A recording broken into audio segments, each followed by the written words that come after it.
El autor de este libro fue precisamente Lucas, un médico de profesión, un cristiano griego no judío. Según se conoce, único gentil entre los escritores del Nuevo Testamento, y como dato adicional, fue amigo íntimo de Pablo. Además, escribió Hechos de los Apóstoles. El propósito de este libro fue presentar un informe claro y preciso de la vida de Cristo y mostrar que es perfecto hombre y salvador. El destinatario de este libro fue a Teófilo, que significa el que ama a Dios. Lucas escribió posiblemente desde Roma hasta Cesarea en el año 60 después de Cristo. Probablemente de los 4 evangelios, el evangelio de Lucas es el más detallado, por su escrito con un alto nivel de redacción y educación, pues a menudo hace referencia a enfermedades y diagnósticos. Lucas afirma la divinidad de Jesús, pero el énfasis de su evangelio radica en su humanidad. Jesús, el Hijo de Dios, es también el Hijo del Hombre. Lucas era un hombre de ciencia y detalles. Por lo tanto, no es sorprendente que empiece su relato con una explicación general de su extensa investigación y que diga que está presentando su verdad. Lucas fue amigo íntimo de Pablo, de manera que pudo haber entrevistado a los otros discípulos y haber tenido acceso a otros informes históricos. Los grandes temas en los capítulos se distribuyen de la siguiente manera. Número 1, nacimiento y preparación de Jesús, el Salvador. Desde el capítulo 1 al capítulo 4, específicamente hasta el versículo 13. 2, el mensaje y ministerio de Jesús, el Salvador. Desde el capítulo 4, versículo 14, hasta el capítulo 21, llegando hasta el versículo 38. En este gran tema, o en estos capítulos, encontraremos el ministerio de Jesús en Galilea, el ministerio de Jesús camino a Jerusalén y el ministerio de Jesús en Jerusalén. 3. La muerte y resurrección de Jesús, el Salvador. Desde el capítulo 22 al capítulo 24, específicamente hasta el versículo 53. El Evangelio de Lucas comienza con un ángel anunciándole al sacerdote Zacarías que su esposa Elizabeth daría a luz a Juan el Bautista, quien prepararía el camino para Cristo.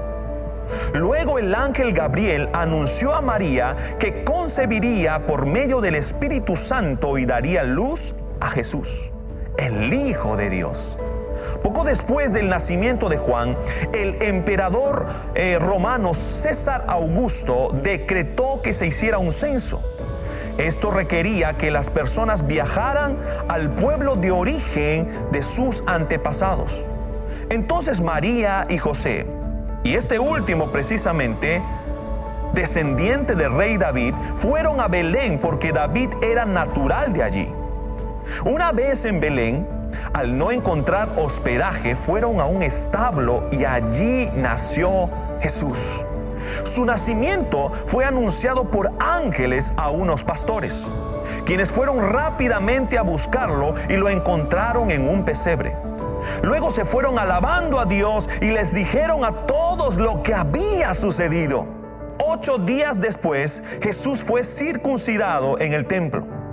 Allí un hombre llamado Simeón y una profetisa llamada Ana confirmaron que Jesús era el Salvador y Mesías. Después de su nacimiento, no escuchamos de Jesús hasta que Lucas lo menciona brevemente a la edad de 12 años. En esa ocasión encontramos a Jesús en el templo, hablando de teología con los maestros de la ley. Entonces, unos 18 años después aproximadamente, vemos a Jesús yendo a Juan el Bautista para ser bautizado y comenzar su ministerio público.